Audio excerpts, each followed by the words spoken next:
Hey, what is going on, everybody? How are you all doing today? I hope you all are having a wonderful and fantastic day today, and if not, hopefully you all will have a better tomorrow. So today, I wanted to actually have a discussion about the news for RWBY Volume 6 that actually came from the New York Comic-Con this last weekend. And there's actually a lot to talk about, as well as how I'm actually going to give my thoughts on the news that we also have here. So, sit back, relax, I hope you all enjoy, and let's go ahead and jump right on into this. So, if you were a fan of the RWBY Volume 6 poster, they were actually selling this at the New York Comic Con for $10 alongside the Genlock poster.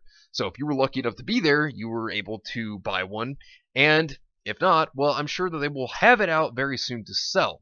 And on top of that, speaking of things that they are selling, they have pre-orders right now for the From Shadows RWBY anthology manga, which will be featuring Blake Belladonna. So the link will be in the description down below, where you can actually pre-order it. Now, the thing that a lot of people really took a lot of interest in was when it was announced at RTX this year about how RWBY was actually going to be a part of Weekly Shonen Jump, which has published many things, such as Hunter x Hunter, Boku no Hero Academia, or as you may know it as My Hero Academia. And so it is actually going to be within the Weekly Shonen Jump with adaptations of Volume 1 and Volume 2. Now, this has led a lot of people to actually think that there could be a possibility that because RWBY is technically a part of Shonen Jump now, that they may actually be featured in Jump Force. So I wouldn't be surprised if we actually see them either within the main game itself or as DLC characters on down the road. So I wouldn't be shocked at all, and I think that would actually be a really good way to support them because if you think about it, they're also in Blaze Blue. So this would be another way to get RWBY out there to people.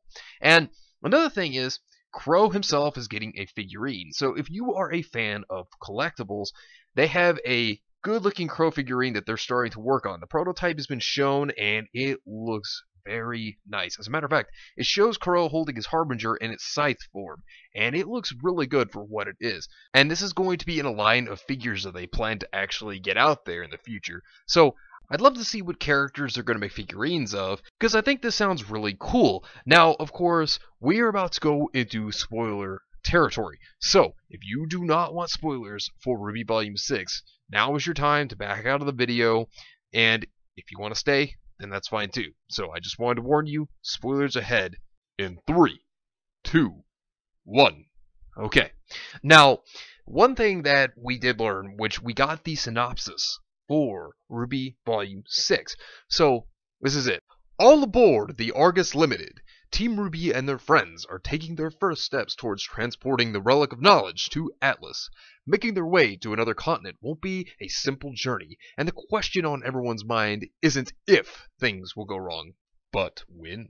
And of course, there were clips of the first episode and a few others. The first one is a train fight, which that is reminiscent to me of the Black trailer, and it makes you think back to when Blake and Adam were fighting on the train. So it seems like they're going back to the roots of the Black trailer when it comes to a train fight, which that seems very interesting that they're going to be doing something like that. And also, as it was said in the first episode, be on the lookout for the second song of Volume 6 featuring Jeff Williams. And that's something I am greatly looking forward to. Now, the next thing is that the characters are going to get designs for winter attire, it seems. The one that we know of is Weiss, and she's going to have a red scarf and blue stockings. So that one's interesting. It kind of reminds me back to when RWBY would have Monty switch up the wardrobes every once in a while with the characters. Now, I'm alright with the idea of winter attire, but at the same time, the funny thing to me is the red scarf is kind of like Weiss's grandfather, because he had a red scarf, and then at the same time, it doesn't really blend into me color-wise, so I feel like I'm going to be distracted personally by the red scarf, and I feel like there are going to be so many Attack on Titan ideas when it comes to art with Weiss having a red scarf. I really feel it's coming. Winter is coming. And the next thing, we're going to get more Grimm, which is good, because everybody knows about the Manticore Grimm already, which, that is exciting. But we're also going to get a Sphinx Grimm from what Miles had stated, which that is cool Egyptian mythology. And as you know, I am a fan of mythologies. So I'm actually looking forward to that Grim personally, and of course there are a new aerial type of Grim as well. So to actually see the Grim be more of a threat, that is a good thing. It's good to actually see the Grim take more action, considering Volume 5, we only got one moment of that, and that was with Weiss versus the Queen Lancer. So to finally see more Grim pose a threat, this is great. This is good, and this is something I think that a lot of people, including myself, have really been waiting to see is more Grim and see more threatening moments with Grim, because we need to see more of that. And so that's a good thing right there, I think. Now, Adam himself, he is also in a scene, and it shows him go back to the White Fang hideout. And nobody's accepting him because he became a coward and ran away at the end of Volume 5. So, what does he do? In the scene, he actually kills everyone there and takes the throne back. So, that is something that we're seeing more of, is Adam is more of a hateful being. And it really seems like at this point they're trying to go for a I'm my own worst enemy vibe with Adam. Not only this, but they are continuing to keep the whole burning hatred for the idea of Blake betraying him. So he has vengeful tendencies at this point. He wants revenge on Blake. So that's something that was in the clip as well. And I'm just ready to see how that's going to play out. We'll just see where they go from there. And Sun is leaving, sadly.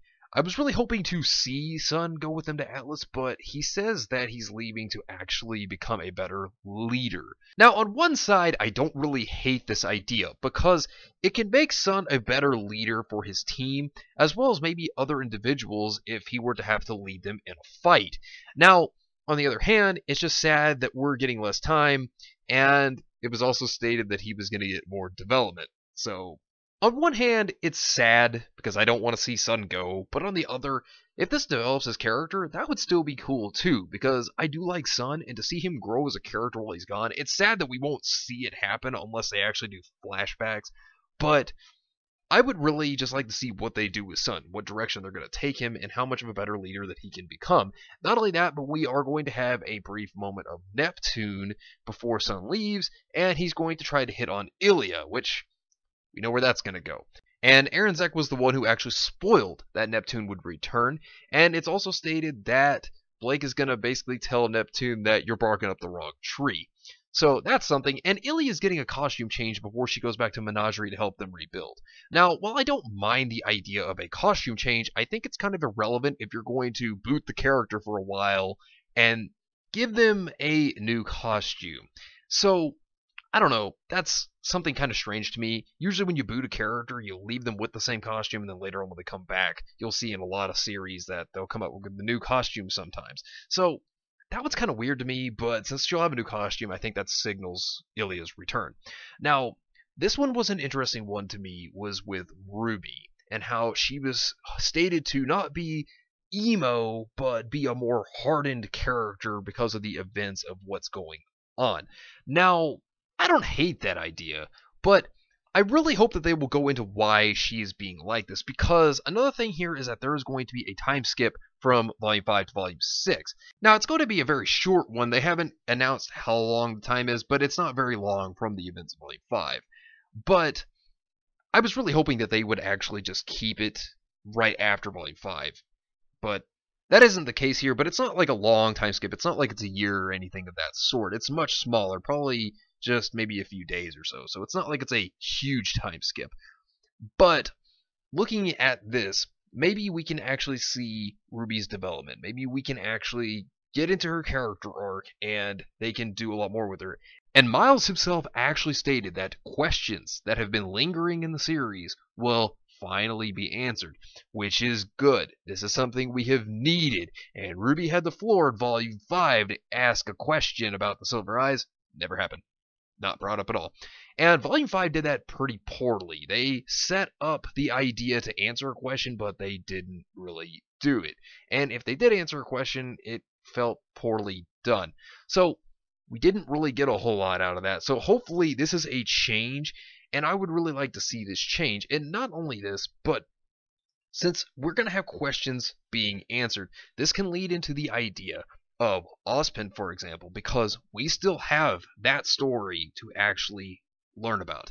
Now, considering that, looking at the poster itself, and we did see how Ozpin and Oscar seem to be in the center of this, I think that this is also going to lead into their backstory, and we are actually going to get to learn maybe about the origin of Ozpin and Salem. And not only this, but I have an idea as to what the question is that came from Volume 1 that back at RTX, Miles said would be answered finally. I think this has to actually do with the misdeeds that Ozpin has done. I think that they may actually start to tackle the idea that Ozpin, when he made the statement to RWBY of, "I've made more mistakes than any man, woman, or child ever have."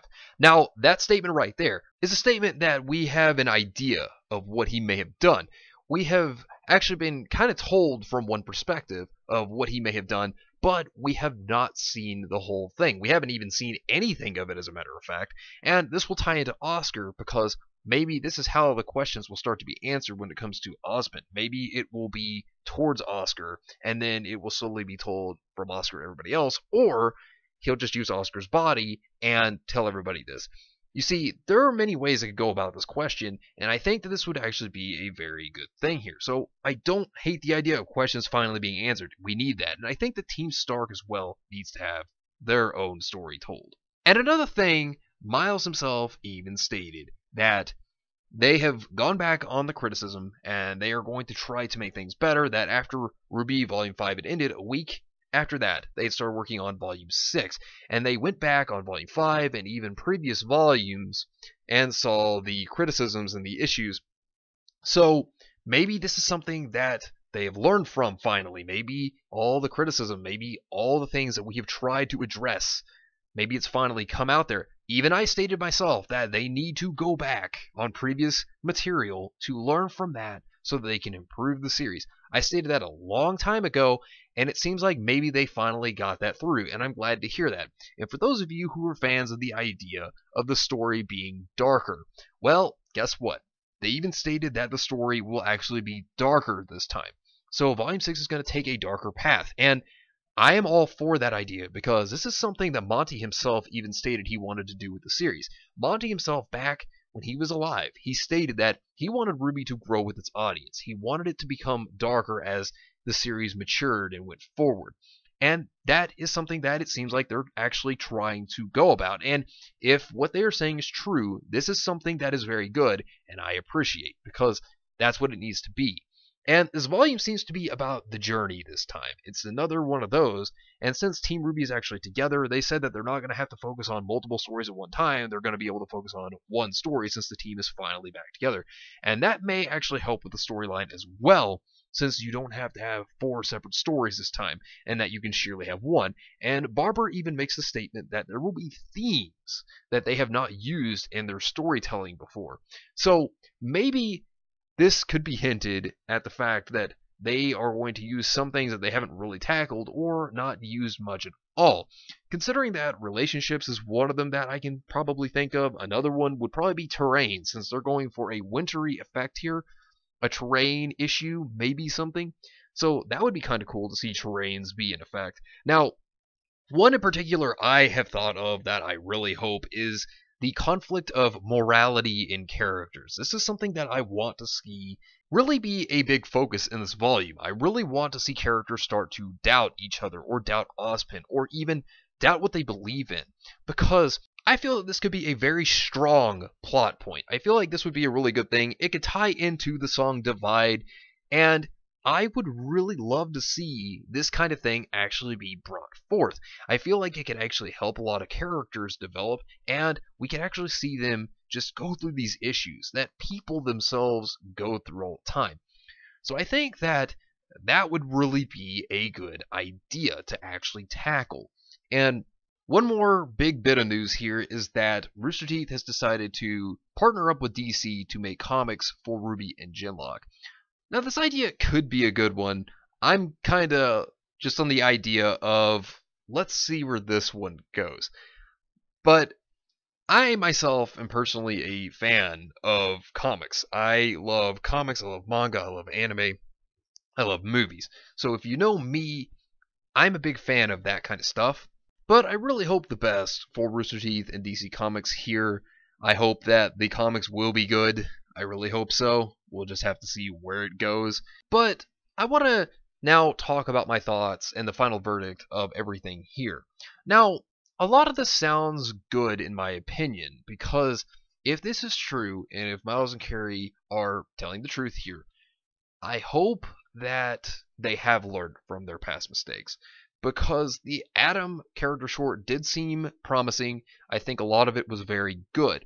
Now, I hope that that is not the only good thing we get out of Volume 6. I hope we get a lot more. But from what they've been saying, it sounds promising. And at the same time, I'm still on the edge, because I'm like, do I completely trust this? So I hope the best. I hope that they have learned from the errors and flaws. I hope that things are better this time around. And I hope that the storytelling as well as the action and choreography really works out, because I want the best for RWBY. And from what they were saying, it seemed like they were positive, but we'll just have to see how that goes. Now, looking at the dark turn that they want to do again, that they want to go back to making a dark story, good. I really want to see more dark stories with RWBY. I do want to see a darker path.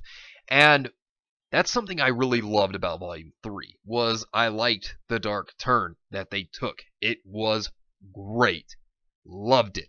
Excellent. That's something I want to see more of. And I think that that was a good thing that they did there. And it just really brings some hope there. I really do hope the best for this volume.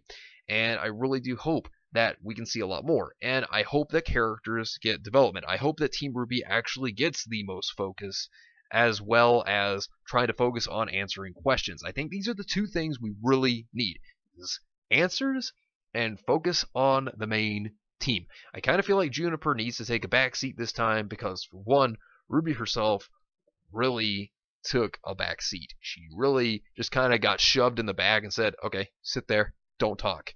Boom. And that was kind of the treatment they gave to RWBY. And then it's like she tries to ask a question, and then it's irrelevant, and then people just push her to the back seat again. They're just like, no, stop asking questions. Get back there.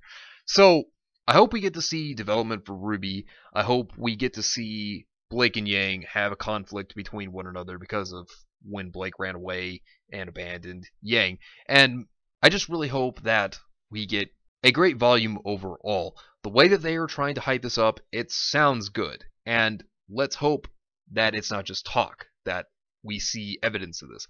This is something that I hope actually changes. I hope that we get a good volume. I hope the best for RWBY. I hope this volume actually beats every other volume. I hope it could be the best, but we'll just have to see what direction they take with it and where it goes. But anyways, let me know what you all think down below, and let me know what you think about this news. But anyways, thank you all for watching. I hope you all enjoyed, and if you did enjoy, hit the video with a like, subscribe if you want to see more content like this, and share it with your friends if you found this informative or useful. Well, anyways, I hope you all have yourselves a wonderful and fantastic day today, and remember, if today was not a good day, tomorrow could always be better. Take care of yourselves and everyone around you, and have yourselves a good one out there, everybody.